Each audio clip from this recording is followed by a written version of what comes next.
Assalamualaikum warahmatullahi wabarakatuh.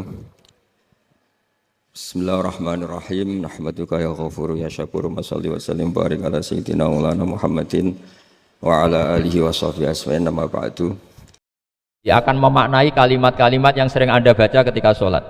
Di sholat saat ada i'tidal ngendikan apa? Rabbana lakal hamdu. Ayo dibaca. Mil'us samawati wa mil'ul ardi wa mil'u ma syi'ta min syai'im ba'du. Sama nani secara tradisi pesantren, Rabbana do pangeran kita laka iku kaduwe panjenengan alhamdulillah segala puji, engkau punya segala puji. Mil'us samawati, yang pujian itu memenuhi langit. Tentu langit itu penuh dengan pujian, semua malaikat bertasbih bertahmid, karena malaikat tidak ada yang kerja di pabrik itu tasbih terus gitu, nggak ada yang nyari uang, nggak ada yang cari won ya. Kalau di sini nggak, kiainya aja nyari uang. Terusannya apa? Wamil'ul ardi, dan pujian itu memenuhi bumi. Korea termasuk bumi Allah apa enggak?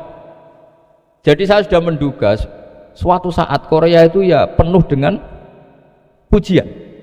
Dan ini betul. Siapa yang ngira kalau di bumi Korea ada yang hafal lagu Sakduna? Itu lagu kesayangan guru kita semua, Kiai Haji Maimun Zubair.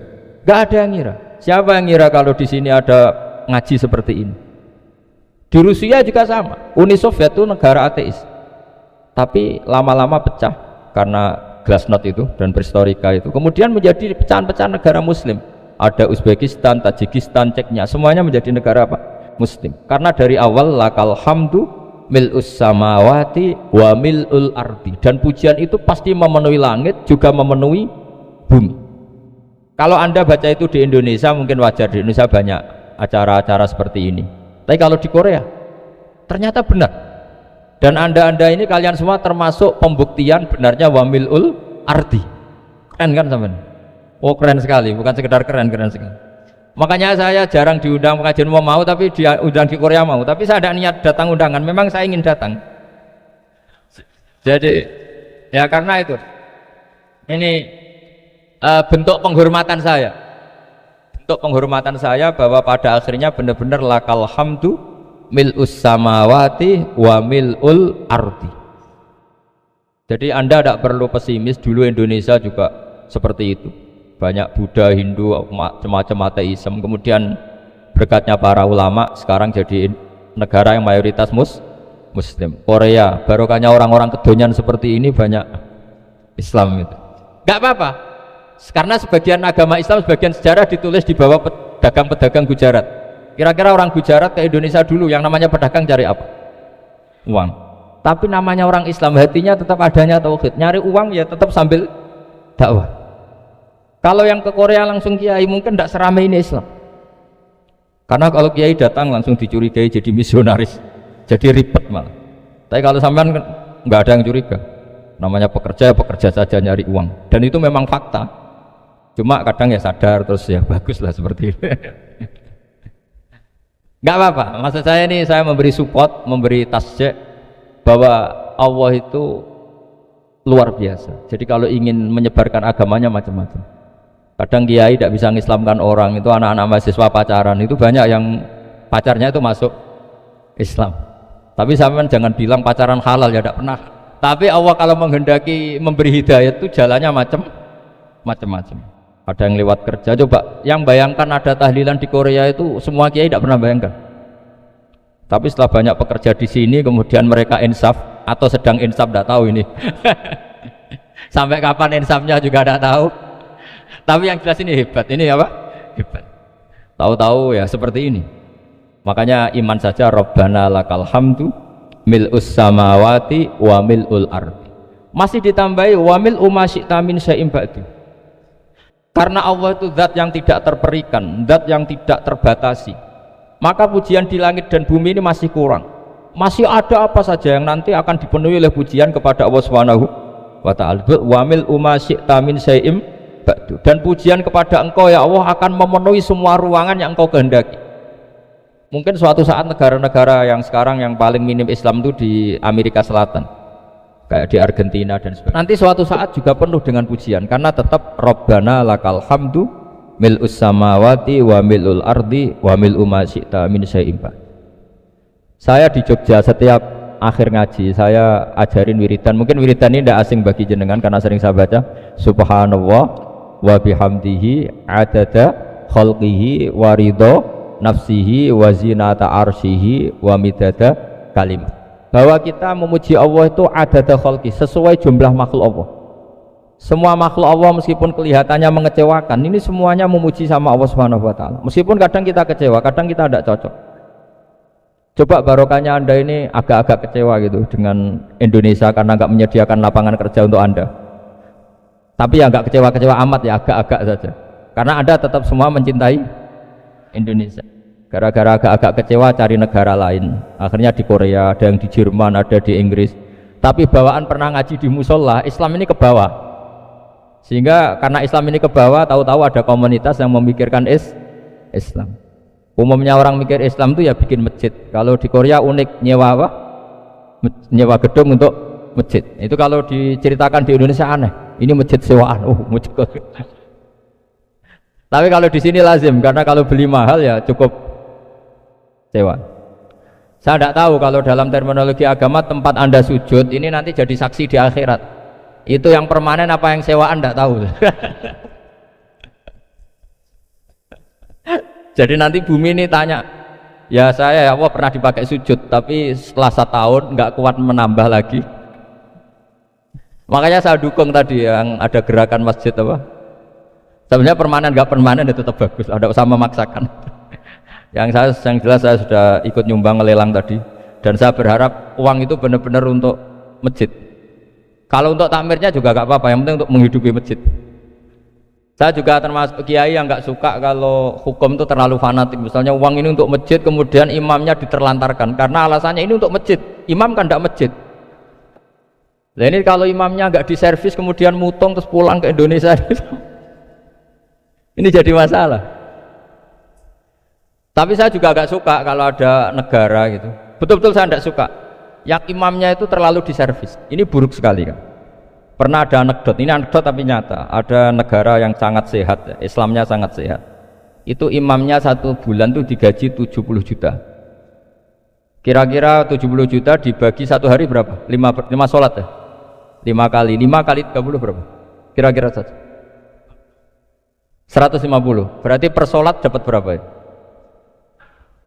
Kira-kira kan biasa potong gaji kalau berapa kira-kira? Singkat cerita, si kiai dari luar negeri tadi cerita apa Indonesia?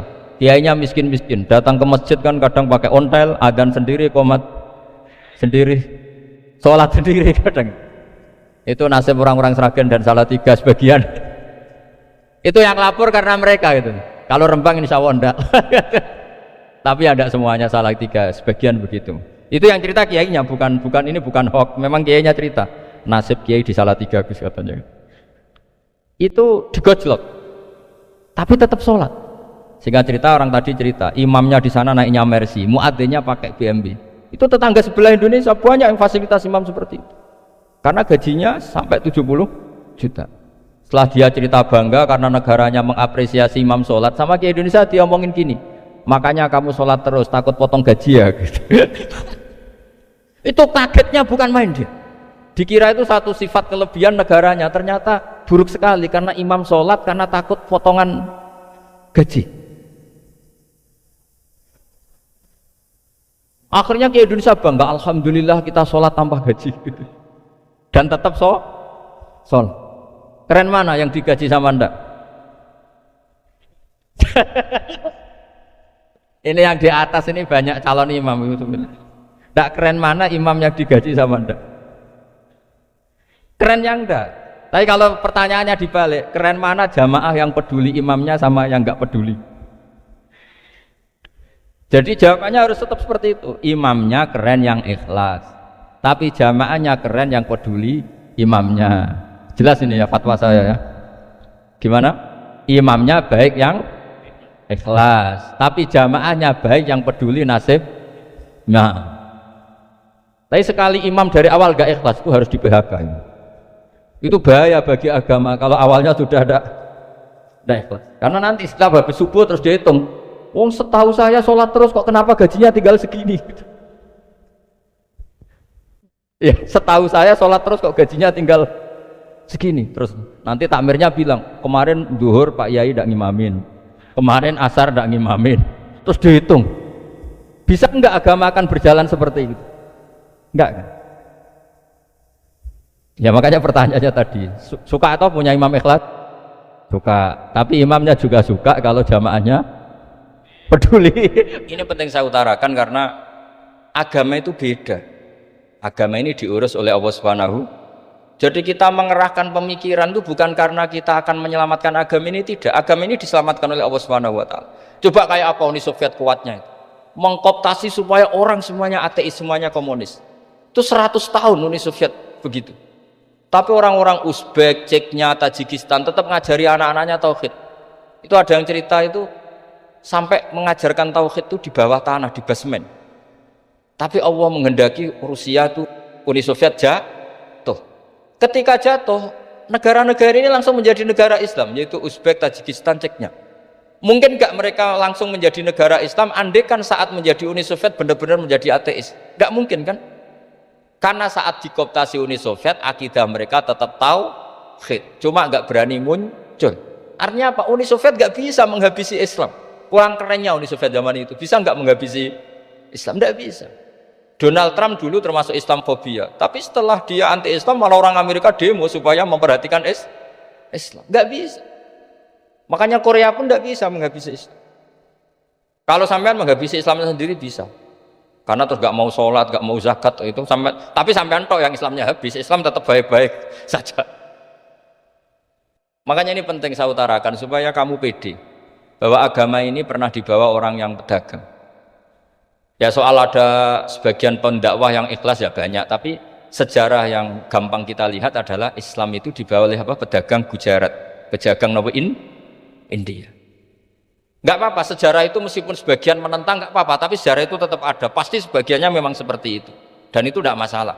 Saya ulang lagi, itu tidak masalah.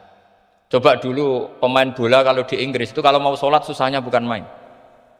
Apalagi kalau mau puasa. Kalau di sini kerja puasa katanya mati lu kalau apa? Puasa. Kalau mau sholat katanya dicari mana ini berhalanya kok. Kata orang-orang ateis kan gitu, dicarikan patungnya. Kali ini sholat kok gak ada patungnya, ini gimana ini? Ya ngalamin gitu. Tapi Allah Maha Kuasa. Banyak investor mana itu Dubai atau Qatar yang tertarik investasi di dunia bola. Kayak Sulaiman Al-Fahim makanya beli Manchester City. Itu sekarang pelatihnya negara orang sholat gak berani, bahkan di tengah stadion dibangunkan masjid. Kalau sampai daftar jadi muadzin bisa.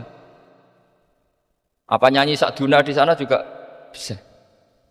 Dulu Aljazair bencinya bukan main. Apa Perancis sama orang Islam itu bencinya bukan main. Barokahnya Zidane pemain bola dan juara dunia, terus Zidane turunan Aljazair. Akhirnya orang Perancis itu mencintai Islam, itu barokahnya sepak bola. Allah punya sekian cara untuk mengenalkan Islam. Di Prancis dikenalkan lewat pemain sepak bola. Nah di Korea ini yang agak unik, dikenalkan lewat pecinta wow. Saya jamin ini tidak apa-apa, sudah tidak apa-apa, sudah aman, pokoknya aman. Saya jamin aman. Pokoknya alhamdulillahilladzi hadana lihada wa ma kunna linahtadiya laula an hada. Karena agama ini dibawa oleh Allah Subhanahu wa taala, yang menjaga juga Allah Subhanahu wa taala. Sama tidak usah khawatir. Kalau ada kelompok tertentu yang mengkhawatirkan Islam, sekarang Islam bahaya gini-gini, itu kurang rojak, itu kurang optimis itu. Harapannya sama Allah tipis, harus ngaji lagi. Agama ini limangka nayarjuwa hawal yaumal akhir. Agama ini bagi yang terus-menerus berpengharapan kepada Allah Subhanahu wa ta'ala. Agama ini limangka nayarjuwa, coba bahasa Arabnya roja yarju rojaan, maknanya harapan. Jadi agama ini bagi yang selalu berpengharapan, bukan yang pesimis, bukan yang hati kecil, apalagi yang tukang putus asa.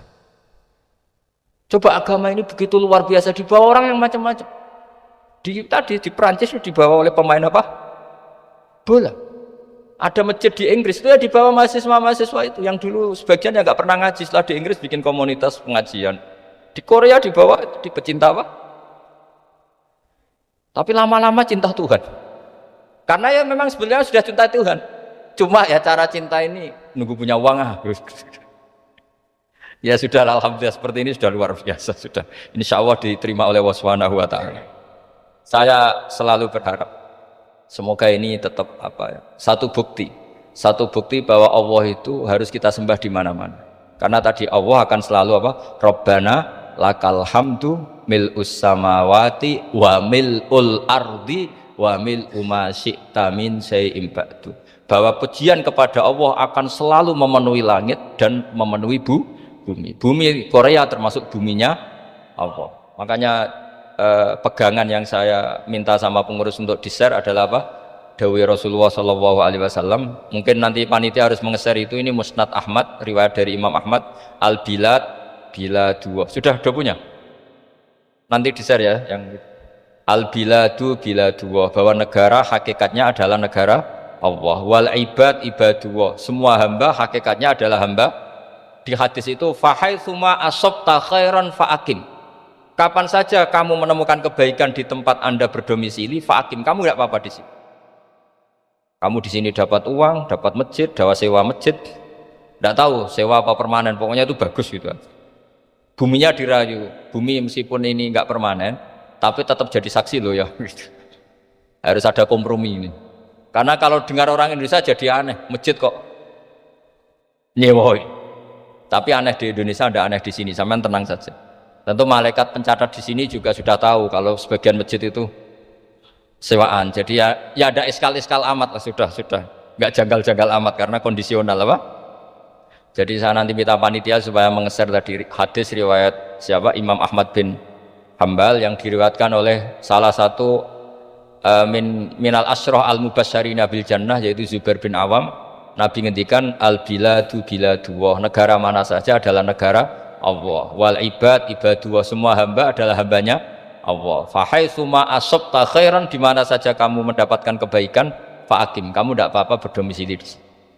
Ya saya mohon ini penting sekali. Pokoknya saya mohon kalimat tauhid ini dijaga.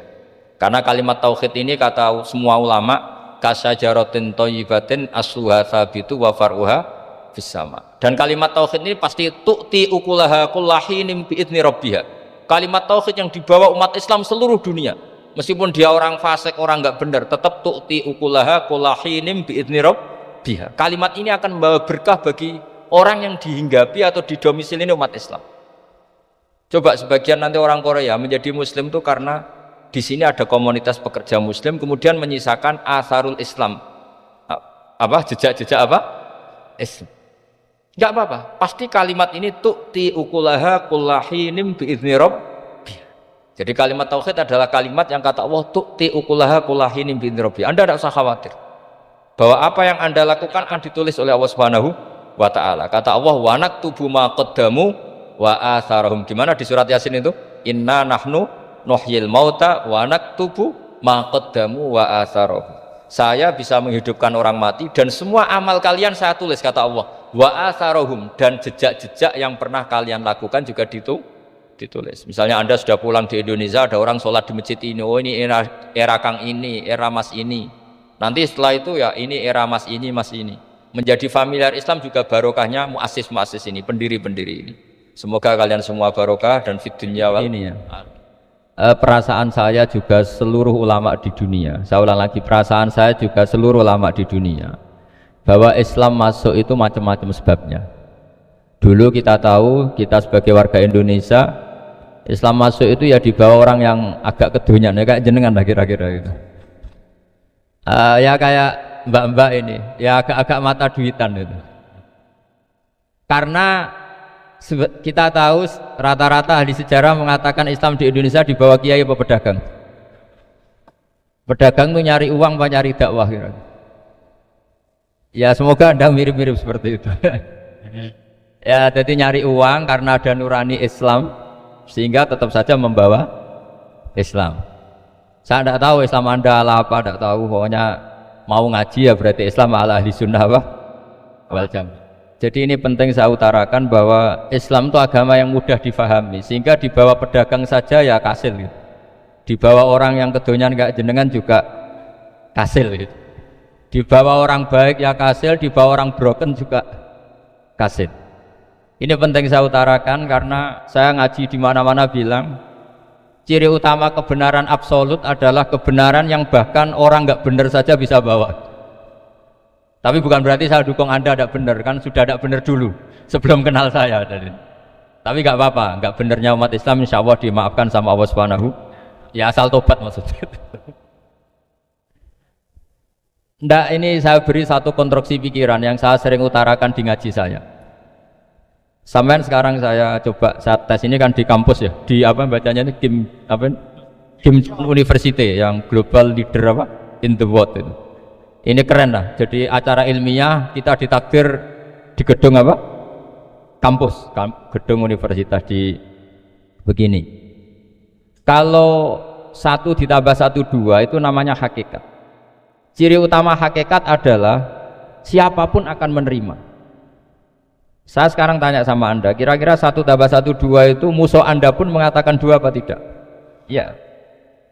Pekerja Korea ya bilang 2, rektor Al-Azhar juga bilang 2. Kamu yang sekarang sedang mungkin sebagian broken sama istri juga bilang 2. Istri kamu yang mangkal sama kamu juga bilang 2. Yang cemburu ya bilang 2, yang dicemburuin juga bilang 2. Karena begitu mudah kebenaran absolut diterima oleh siapa saja.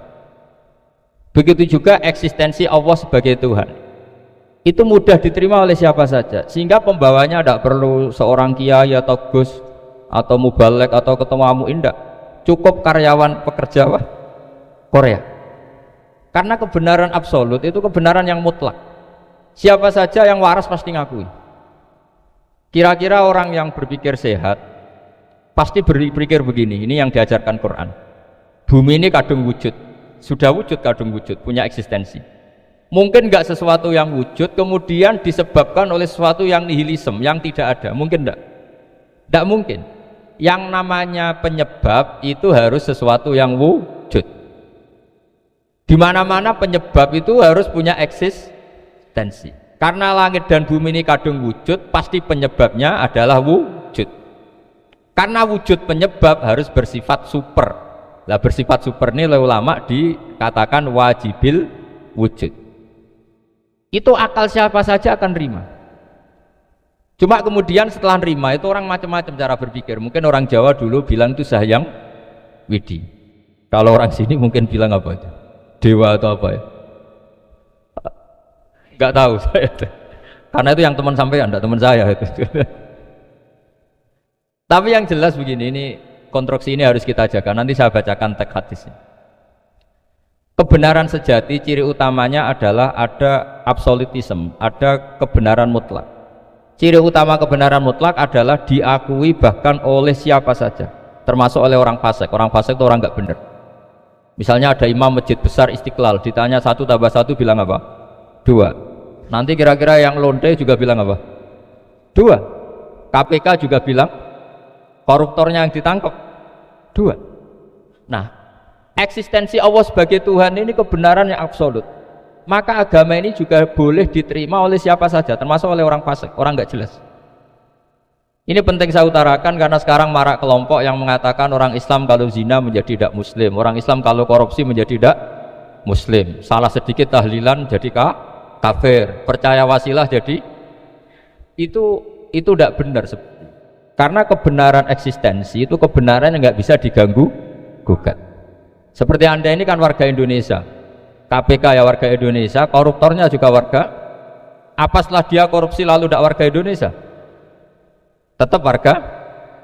Orang yang meyakini kalimat tauhid setelah dia salah apa terus tidak tauhid?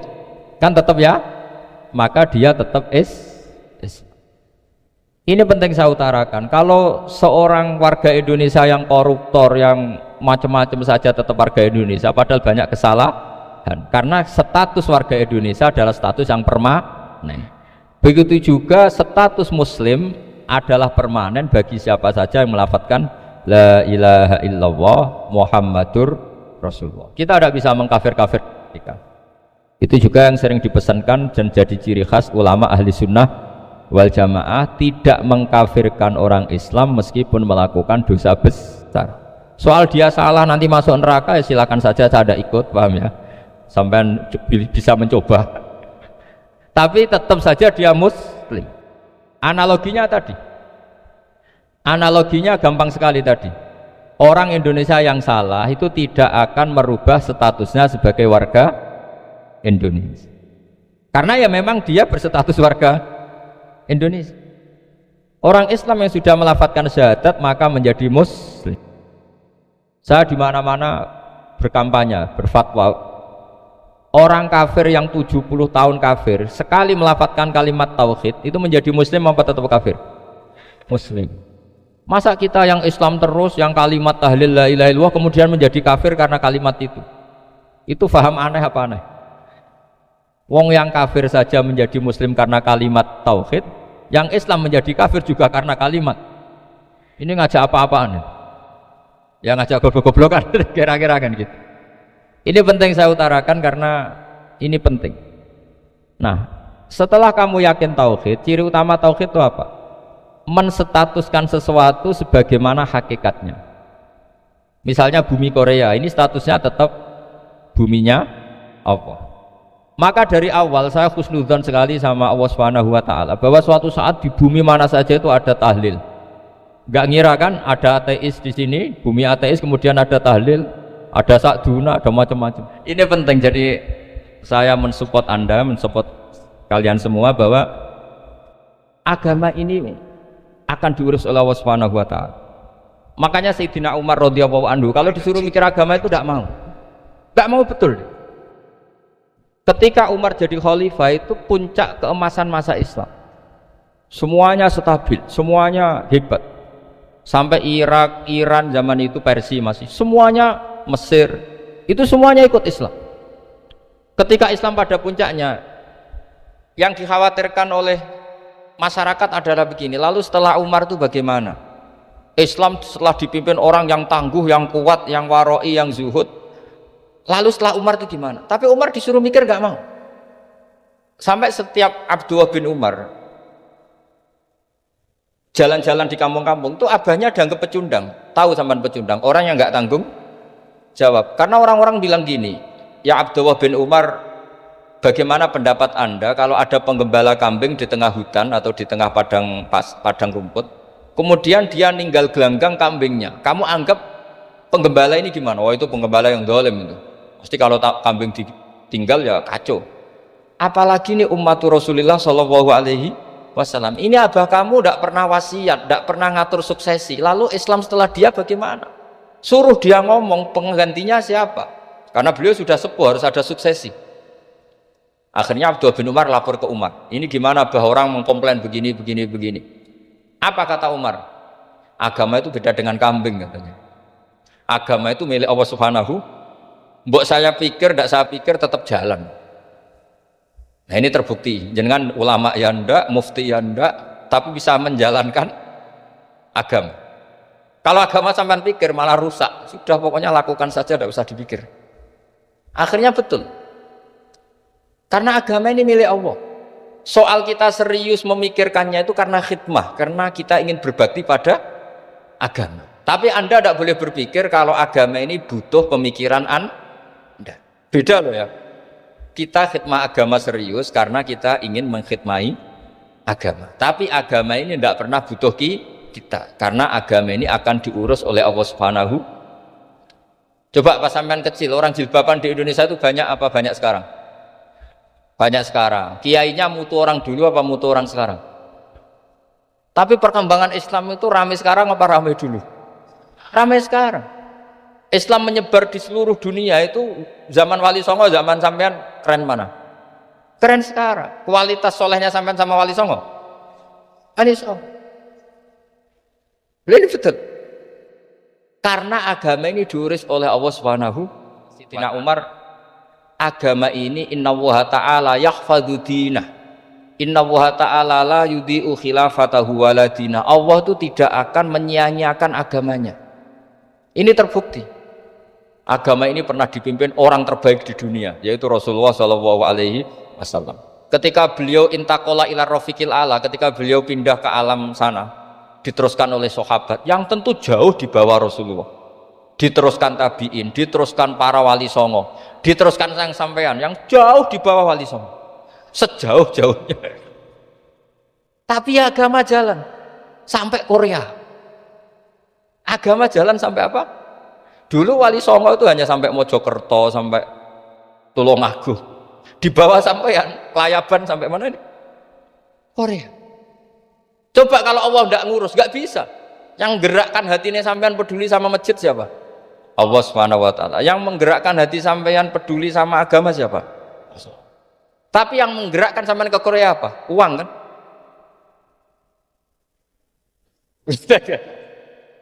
Enggak, enggak apa-apa, jujur saja, jujur ya, santai aja. Ini bagian dari keramatnya jenengan. Niatnya agak bener tapi dibenerin Allah di sini. Dari awal niatnya kan uang gitu. Tapi setelah di Korea dibenerin Allah. Mbok ingat agama gitu. Keren kan? Makanya yang syukur sama Allah Subhanahu wa taala. Yang bisa hanya Allah taala. Makanya dalam dunia kiai selalu baca apa? Alhamdulillah alladzi hadana li hada wa ma kunna linahtadiya laula an hadana Allah. Alhamdulillah kita diberi hidayat seperti ini. Kalau tidak Allah tidak bisa. Sudah mata duitan, kadang istri ngomel, mertua tidak percaya. Sudah setengah-setengah broken gini saya tidak tahu sampai ke Korea itu karena broken pas saking sayangnya keluarga. Potensinya hanya dua. Dibela-belain kerja demi keluarga atau agak broken maka ke sini. Tapi apapun potensi itu tetap baik. Itu takdir sudah, itu takdir tidak usah dibicarakan. Semua itu apa? Karena orang kalau sedang rukun ya tidak mau tukaran, kalau sedang tukaran ya tidak mau rukun. Itu sudah semuanya takdir. Kata bapak saya dulu kalau ada orang mau jualan tanah, Pak Yai tanah saya mau saya jual. Ini gimana? Padahal ini tanah warisan. Kata bapak, nak waya adol ya adol. Memang ini saatnya jual ya jual saja. Nanti kalau kaya saatnya beli ya beli saja. Karena kalau sudah saatnya jual mau beli ya nggak mungkin kan? Mau memang saatnya jual. Kalau sudah kaya kan nggak mungkin jual tanah. Saatnya beli. Maka semoga masalah di keluarga sampean ya masalah musiman. Maksudnya yang tukarannya ini musiman, yang rukunnya permanen. Jangan tukarannya permanen, rukunnya musiman. Setelah melihat yang lebih cantik, katut babon, nggak tahu saya kada tahu. Nah ini semoga katut masjid ini bagian dari kafaroh sampean itu. Jadi kafaroh kesalahan-kesalahan di sampean. Assalamualaikum warahmatullahi wabarakatuh.